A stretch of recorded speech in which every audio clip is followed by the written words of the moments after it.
Hey there, guys.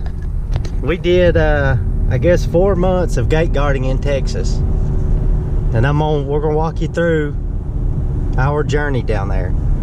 First and foremost, we had to go through all the hoops. I jumped through all the hoops to get the license. We had to travel out of town to get the fingerprints. There's a special place where you have to go do it. If you're already in Texas, you can probably get it done easier. Anyway, we had to pay a couple, probably $100 or so to get it done because they send it out of state, and there's 2 of us. Once we got that done, we had to do the background check and all that. It was a federal background check with the thing, and then you do the drug test. Well, we signed up with Guard 1. We went down to Monahans and stayed in an RV park. As soon as we got down there, the guy told us the wrong RV park, the wrong spot. So I called him up and he got us in a spot. We stayed, I guess we stayed for a week, or at least a couple days, and then he called us and told us we'd have a spot. We stayed a week. After that, we were transported out to a frack in Peyote, Texas. It was a mega frack with 4 going on, 4 drills and 4 fracks. At the time, it's 4 fracks when we got there. 2 Halliburton, 2 Liberty. You pretty much just used a iPad to take pictures of the license plates and all that. It was pretty easy. There was no really interaction. But the worst part about it was the supervisor. His name started with a B. He was pretty incompetent. He never called you, never contacted you. It was really hard to get gas and diesel for your generator. The 2 guys that were over the Felix Energy were really nice. All in all, the frack was really easy, really laid back. It really didn't matter, but they were, people would fly by, they'd throw sand all over you and dirt. They were pretty rude. But nevertheless, the frack is still easier because you don't have to interact with people. There's no problems. You don't really have to worry about problems. Was there? There was no problems whatsoever. No, they handled everything. You didn't have to do anything. It was really little responsibility, little to no. Yeah. And it's all on the iPad, and if it rained during the thing, all you had to do was put it in a plastic bag and it'd stay wet and you could still use it. But it's hectic. Yeah, it was busy. It was definitely busier. And you couldn't get it. I tell you too, we was on the exit gate, and they had a front gate there, and a couple on the front gate. They don't expect any help from them or any, there's no interaction there either. I mean, they got their own thing going, especially when it's a couple, and this is arrogant.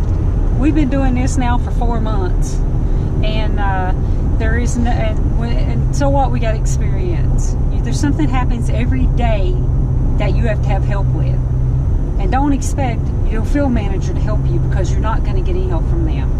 And so you have to turn to the company that's in charge of it, like Felix, or Plains, or something like that, or Liberty, or whatever. Anyway, you'll be turning to them. Do not ever expect to get any help from your field manager.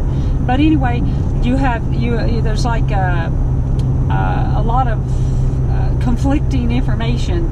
Yeah. One of them will tell you to do one thing, the other one will tell you to do another. So don't even rely on your field manager because they're totally useless. Another thing is, the front gate guards where we were at, they were terrible. All they wanted to do was cook food and sell it. So they were double dipping. They were making money working, and they were selling food to the truckers. Which I get it. It was helpful for the truckers, but they missed a lot of trucks, didn't sign them in. It made it harder on us. But anyway, we did the frack for, I guess, 3 or 4 weeks. They wanted to send us up to Jaw, New Mexico for 4 days. We said no, so we just left. We found another gig. We found out that a woman had been seriously hurt there before we got there. But it was a really nice gig. It was down in Big Lake, Texas. And this time we was working with timekeepers. Now, timekeepers was better. The supervisor was somewhat better than B with Guard 1. Definitely somewhat better. Not perfect, not in the least, but they left you alone.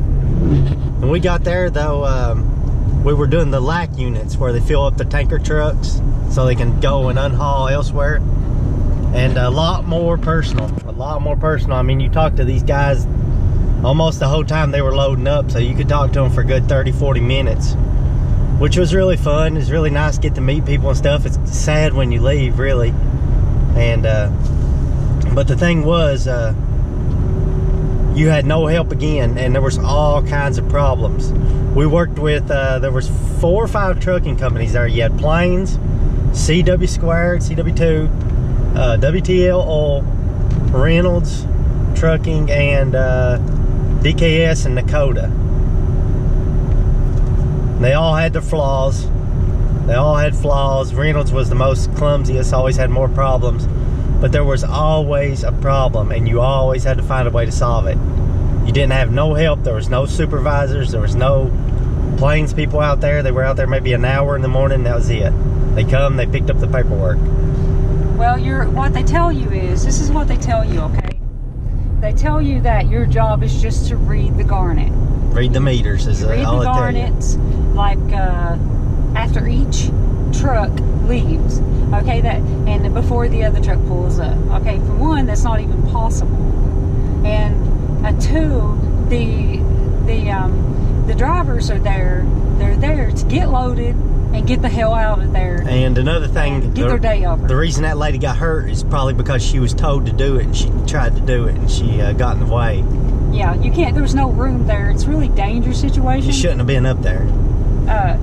It's a really dangerous situation, and the field manager, her husband's a total nincompoop.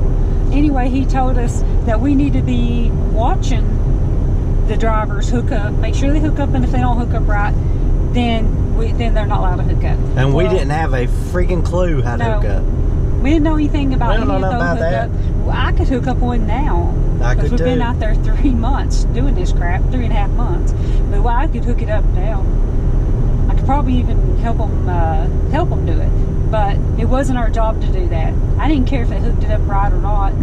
I mean, I figured if somebody gave them a truck, and sent them out there, they should know how to do it. And if they don't, they should go back home.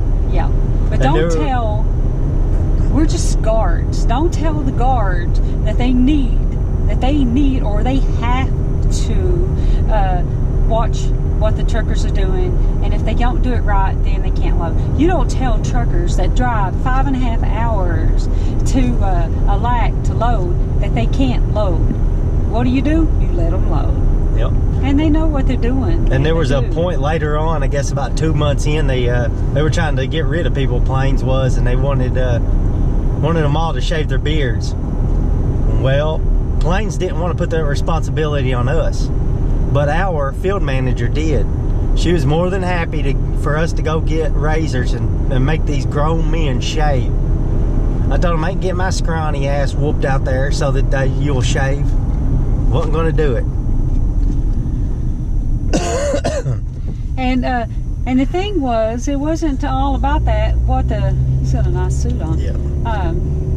Well, the thing of it is that they should have been enforcing that regulation from the beginning. It had already been they'd already been working there since May of last year, 2018. So it was already 8 months into the game when they started trying to enforce this rule. It's because it was dying down and the pipeline was finished and they were trying to get rid of people. Yeah. That's what it boils down to. But our first problem came about 2 or 3 days in when we were in the we called our field manager, okay? We had a guy in the morning. We had a guy pull up, and he got done loading, and his door shut, and he locked his keys in the car. We was going to try to find him like a clothes hanger because I seen one whenever we run out there. Well, some idiot behind him pushed the door shut completely, so it didn't happen. So we called her, and here was her solution. He's a fucking idiot. Pardon my French, but that's what she said. He's a fucking idiot. That was her solution. There was no solution. We found out real quick we'd have to solve problems on our own. We didn't call her for anything. No, they never once come and picked up our trash. No, we never As long as we was there, we never come picked up our trash. The guy that come out and cleaned the septic tanks out, really nice guy, I think his name was David. He was there every 2 weeks, on time, every time, reliable as could be. He was always there, really nice guy. But they never picked up our trash. They never called to check on us. Only time they come out is when they had to come out to the for somebody else. So to make a long story short, they were given 80, 90 mile per hour winds the other day. And tornadoes, hail, yeah, you name it. Yeah. So we was in a predicament where we had to make a decision. We was either going to sit there and let all of our shit get destroyed for $175 a day, which is really less than $7 a day when you think about it. $7 an hour. And if you take the cost of living in Texas, it's probably only about $5 a day, $5 an hour, Yeah. really, because everything is twice as expensive as it would be elsewhere. But anyway, we had to make a decision. So what we did, we packed our shit and we left. We told them they didn't want us to leave. We packed our shit and we left anyway. It was out of sight, out of mind. They didn't contact us. They had no plan in place, nothing. And planes still let those drivers load, and wind gushers were 80 miles an hour. Some places got 109 miles an hour. Lightning, heavy downpour, hail, and everything. Yep. And those the companies too should be ashamed of this if they let them drive. But I mean, the drivers. I mean, it's all about getting a load for them. Like one of them said, it's true. They'd stab their mother in their back to get over to get a load. They'd run their mother down. That is true. Yes, it is. But it don't help when we tried to tell people that it was going to storm. Nobody knew. Nobody knew. No. And I tell you too, they need storm evacuation plans in place. If they had a plan in place, we could have maybe went somewhere and let the storm ride over. It lasted for like 3 days, and then we could have came back. We had no idea. We had no idea that it was okay for us to leave because we knew we had to be there 24 hours. And we had been there 3.5 months and had planned to stay another month and a half. I mean, that's just where our plans was. But let me tell you, do not think that you're going into Texas, in West Texas, without having to have to deal with the weather. Even on a good day, the wind was good 30, 40 mile an hour. Yeah, where we was at, there was windmills on the farm. We was on a farm, W.H. Hickman Farm or something like that. Well, anyway, we was on a big farm, and they it's pretty. It's pretty simply laid out. But anyway, it was always wind. I mean, you had windmills there for crying out loud, so it's going to have some wind, which was okay. We could handle, 20, 30 mile hour winds and stuff like that. We even handled at one time like 50 mile gushes, and it wasn't that big a deal. But when you're talking, they said that they had 109 mile gushes when we left, and hail. Now they didn't even call us and even say, hey, if you want to leave, if you want to take shelter somewhere until this thing rides out, ride this out somewhere else. No, hell with you. You're up there doing your job, and I'm here drinking my little can of beer, and I mean, friggin' drunks. Every one of them are drunks, and that's all they do. That's all they do is drink. It's out of sight, out of mind. Yeah, and even planes. Even planes could have done something. Shame on planes too. Yeah, What they should have, this should have been the solution. They should have told us to leave and seek shelter. They should have locked the gate. Yes, they shouldn't have handed out any confirmations. They only had like 6 companies they had to contact. They should have contacted them and told them it's going to get really bad out here. The last time it was windy like that, the trucker said they couldn't even keep their trucks on the road. But let's don't let them go down 55 now because they might wreck their trucks. But that 80 mile per hour wind ain't gonna knock it over. But I tell you something too. It's all about global greed on all corners. Yes, it is. And it's also driver greed. They're really greedy, and we've seen a lot of nasty stuff. This thing where we was at on the pad, we was at the unload. I mean the load out. What it was getting ready to come down, and these companies were battling out with each other. The drivers were even in conflict. There was a lot of conflict there, and we knew a lot of things before. We knew stuff before the drivers even knew it. We knew that there was going to be that the loads were going to drop down, and they did, and the drivers had no idea. We knew that people were going to be fired, and they had no idea that they were going to be fired because those guys talk. You know, they don't really have anybody to interact with. They're in their trucks 12, 13 hours a day, and they tell us. And we knew all this crap, and we knew we had inside information about a lot of stuff. And it wasn't Plains giving us this information, but it was their supervisors and stuff. So, I mean, we knew a lot of stuff, but these guys had no idea, and they wasn't willing to believe it. They're like ostrich. They bury their heads in the sand. And then when they get laid off, just like in coal mining, when they did get laid off, well, there was no warning. We didn't get any warning or anything. No one ever told us. And we told them. But anyway, we'll go into the dirty stuff they've done in another video. Like I said, we started with guard 1, and we went to timekeepers. Timekeepers was marginally better. I'll tell you one thing the guard 1 did better though is they paid you immediately. Every time on time. Yep. Timekeepers, you had to wait and wait and wait. One time I didn't think we was gonna get paid at all. No, we just repack our stuff up and leave because they paid us one day early. Yeah, it took forever. Yep. They pay you like a week later, whenever they want to. 2 really. weeks, yes, like in 2 weeks. You have to keep an eye on it. But no, guard 1, you get your paycheck. You turn your sheet in on Monday, you get paid. I mean, on Sunday, you get paid on Monday or Tuesday. They didn't waste around about getting paid. And the timekeepers, no. And it wasn't that big a deal for us, but we did want our paycheck. I mean, well, hell, where are you going to go? Spend it at the dollar store or Lowe's? You didn't have access to any stores. We never said anything about it because No. they always did pay eventually, but they were really, really, really slow. So if you needed it, it'd be you'd be hard strapped to get it. And these companies, though, they're all the same. The way they work, it's all the same. They make big bucks. Yep. And you make dilly squat. Yeah, you make dilly squat. And you're out there to fend for yourself. You have no support, nothing. And don't believe anything when they tell you on their Facebook pages. Yeah, I don't believe none of it. Well, you make really, really good money. No, you don't. The money is really terrible. An hour.